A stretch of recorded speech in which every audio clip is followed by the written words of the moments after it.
Hello everyone, welcome to hello scholar. Hello scholar में आप सभी का स्वागत है। अगर आप हमारे चैनल पे न्यू हैं तो प्लीज़ हमें सब्सक्राइब कीजिए। वीडियो अच्छी लगे तो लाइक कीजिए। हेलो स्कॉलर आपको प्रोवाइड करता है daily current affair session YouTube platform पर। प्लस आप हमारी वेबसाइट पर जाकर टेस्ट सीरीज़ अवेल कर सकते हैं बैंकिंग से रिलेटेड और अदर एग्जाम से रिलेटेड।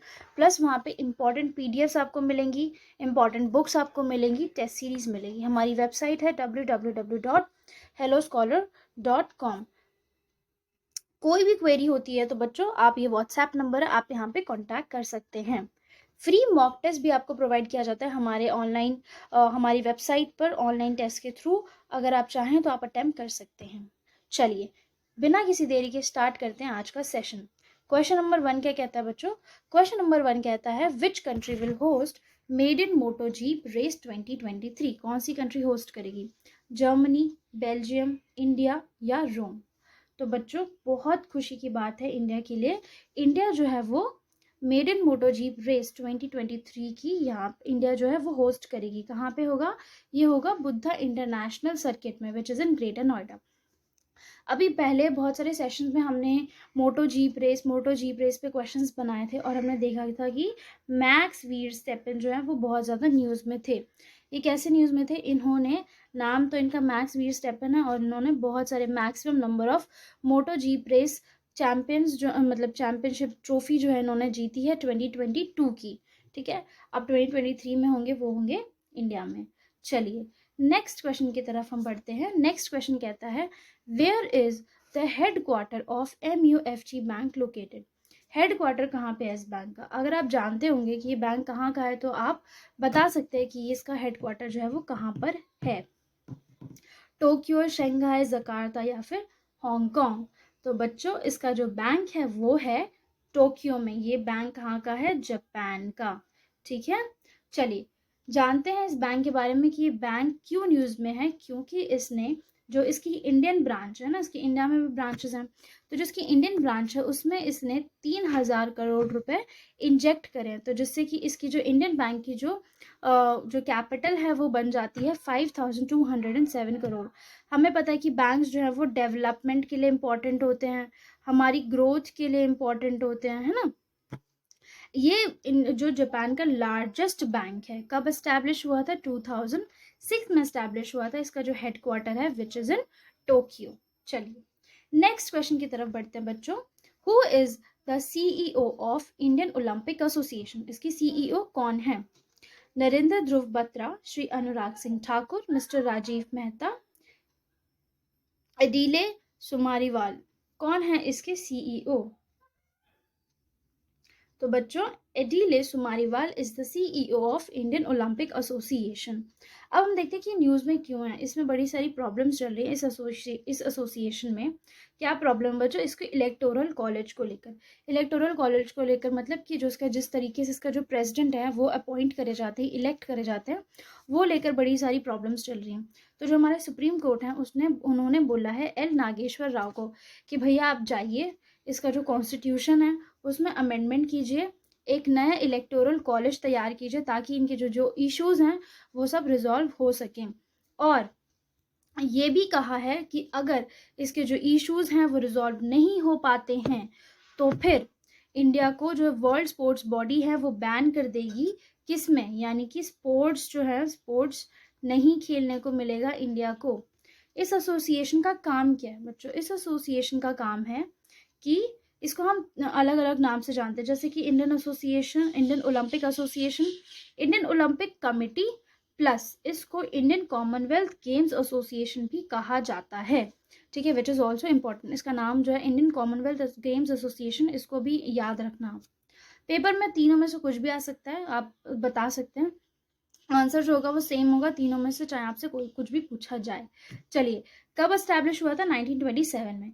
अब इसका काम क्या होता है बच्चों? इसका काम बहुत ज़्यादा हार्ड एंड मतलब बहुत मुश्किल काम नहीं है। इसका काम है, इसका जो ओलंपिक गेम्स होते हैं, गेम्स एशियन गेम्स हो गए, बाकी अदर इंटरनेशनल गेम्स हो गए या एथलेटिक मीट्स हो गए, कौन कौन सा एथलीट कौन सी कैटेगरी में क्या खेलेगा क्या नहीं, कौन से गेम्स में वो मतलब जा सकता है, क्या उसको जैसे बोलते हैं ना कि चूज करना, एथलीट्स को चूज करना for the different international games, वो काम होता है इस एसोसिएशन का, कि वो सिलेक्ट करेगी एथलीट्स को who will represent India in other different games. ठीक है, वो काम होता है इसका। ये बनी थी 1927 में, हेडक्वार्टर इसका है वो दिल्ली में है।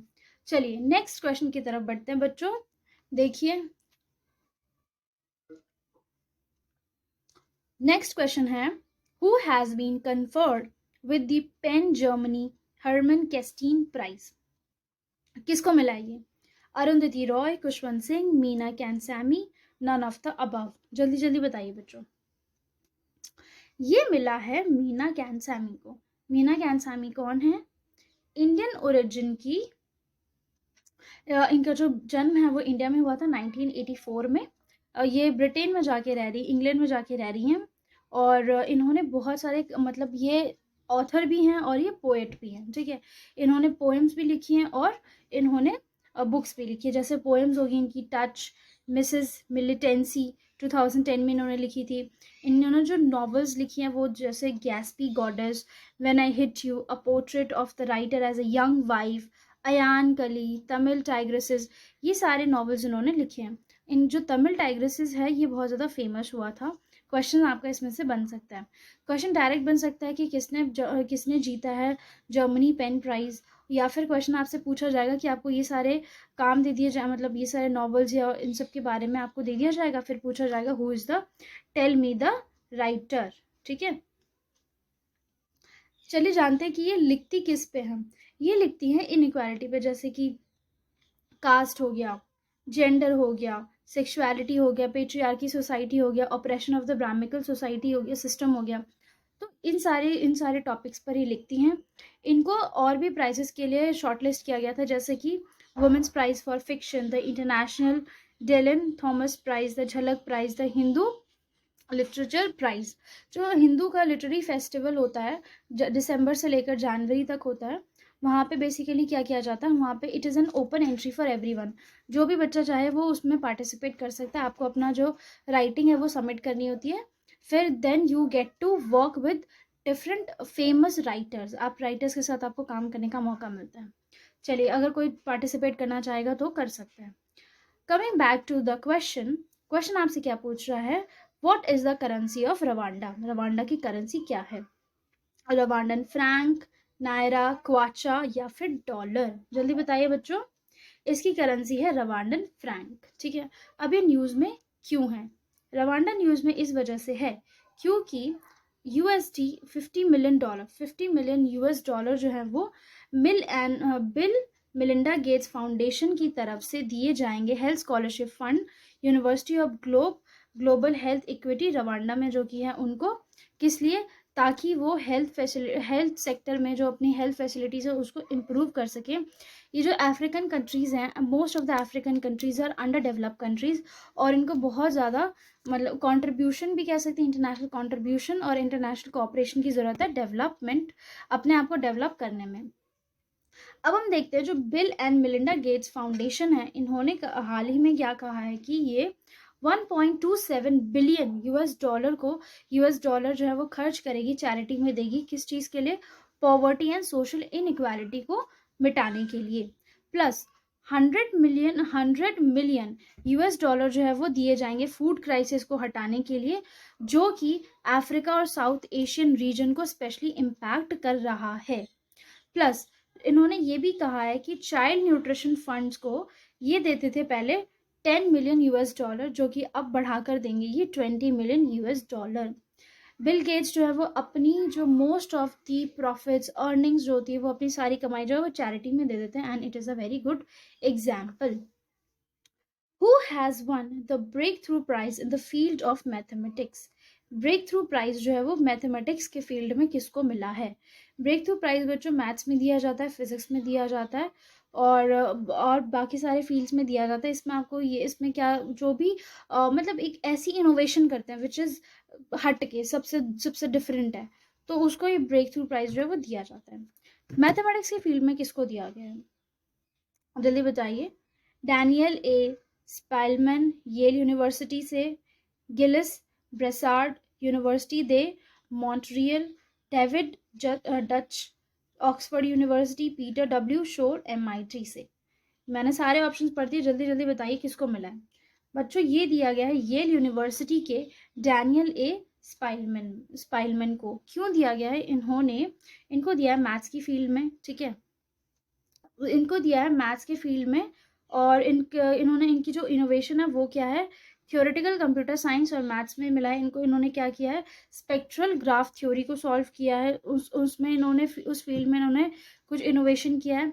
कैडिसन सिंगर प्रॉब्लम वो इन्होंने सॉल्व करने की कोशिश करी है, उसमें मिला numerical linear algebra optimization coding theory. इन सब में इन्होंने इन सारी फील्ड्स में इन्होंने अपना जो है वो कंट्रीब्यूशन किया है, ठीक है। अब हम जानते हैं कि ये जो प्राइज़ है एक्चुअली में किसने बनाया है। ये प्राइज़ के जो स्पॉन्सर्स हैं और फाउंडिंग मेंबर्स हैं वो हैं ये सारे नाम। इसका आप स्क्रीनशॉट ले सकते हैं। नाम मैं पढ़ देती हूँ।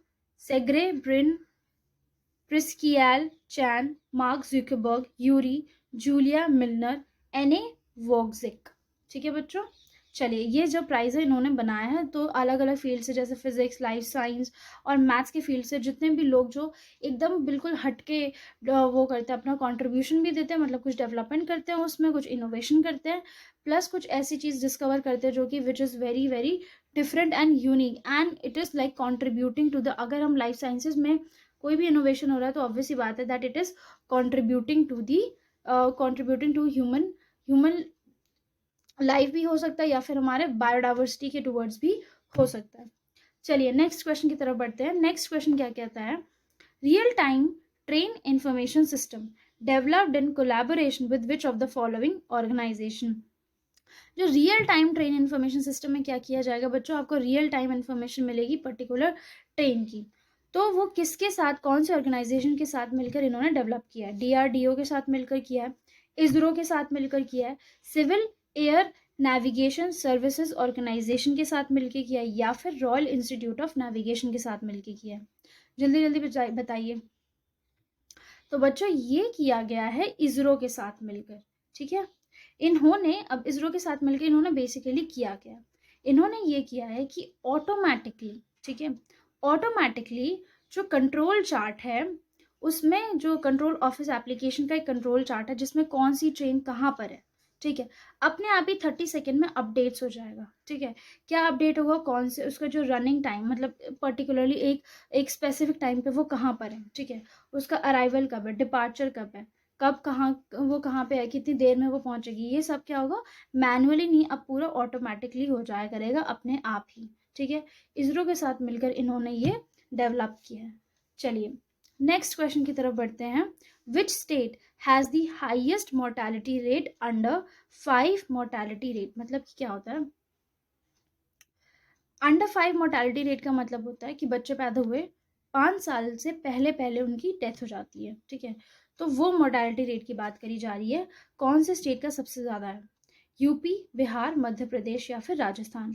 तो बच्चों वो हाईएस्ट है फिलहाल मध्य प्रदेश में, ठीक है, it is in Madhya Pradesh. क्यों है कि मतलब कितना है वो देखते हैं हम, कि 32 पहले इंडिया का, पहले ओवरऑल देखते हैं, इंडिया का जो था वो 32 है, यानी कि पर एवरी 1000 बर्थ 32 लोग जो है वो अंडर 5, मतलब 5 साल की एज से 5 साल की एज तक पहुंचने से पहले ही उनकी डेथ हो जाती है। 2020 में था वो rate 32 among the 1000 life birds, अब हो गया 35 अमंग दी 1000 लाइफ बर्थ, यानी कि जो एवरेज लिया जाता है वो 1000 लाइफ बर्ड्स में बर्थ में लिया जाता है कि कितने लोग जो हैं वो जीते हैं, कितने लोग जो हैं वो मर जाते हैं 5 साल की उम्र से पहुंचने से पहले। तो मध्य प्रदेश में इसकी जो रेशियो है वो है 43, यानी कि 43 आउट ऑफ 1000 पीपल 5 साल की एज पहुंचने से पहले ही बच्चे जो हैं वो मर जाते हैं। केरला में लोएस्ट है, केरला में हाईएस्ट नहीं है, केरला में लोएस्ट है, यानी कि ओके, केरला में लोएस्ट है, कहाँ पे, कितनी है, ओनली 6, यानी केरला में सिर्फ 1000 में से जो 6 बच्चे हैं वो ही उनकी जो है डेथ हो जाती है अंडर 5, यानी कि 5 साल की एज तक पहुंचने से पहले, ठीक है। तो इस कॉन्सेप्ट को आप समझने की कोशिश कीजिए। जो हम मोर्टेलिटी है वो कैसे लेते हैं, पर 1000 लाइव बर्थ, ठीक है, लाइव बर्थ पर लेते हैं कि 5 साल तक पहुंचने, अगर 1000 बच्चे पैदा हुए तो उनमें से कितने, not 100, not 2000, not 10,000, just the 1000, ठीक है। 1000 लाइफ बर्ड्स को हम मानते हैं, 1000 लाइफ बर्ड को हम लेते हैं, फिर उसमें से हम देखते हैं कि कितने बच्चे सर्वाइव कर पाते हैं और कितने बच्चे सर्वाइव नहीं कर पाते हैं। चलिए नेक्स्ट क्वेश्चन की तरफ बढ़ते हैं। नेक्स्ट क्वेश्चन पूछ रहा है आपसे, dugong conservation reserve is in the coast of which state? कौन से स्टेट पे, कौन से स्टेट के कोस्ट पे ये कंजर्वेशन रिजर्व है? गोवा, तमिलनाडु, कर्नाटका और केरला। जल्दी बताइए बच्चों। ये आप फिश देख रहे हैं, ये फिश देख रहे हैं, कितनी क्यूट सी लग रही है, देखिए। इसका नाम है, इसको हम कहते हैं ड्यूगोंग। इसको कंजर्व करने की बात करी जा रही है। तो जो इसका रिजर्व सबसे पहले बनाया गया है वो बनाया गया बच्चों तमिलनाडु में, ठीक है, तमिलनाडु के कोस्ट में बनाया गया।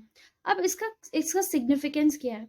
इसका सिग्निफिकेंस है कि जो ये हेल्प करती है, जो हमारी सी ग्रास होती है उसकी प्रोडक्शन में, जिससे कि जो हमारे सी का इकोसिस्टम है वो बैलेंस रहता है, जो हमारे सी का इन्वायरमेंट है वो क्लीन रहता है, उसमें ये हेल्प करती है।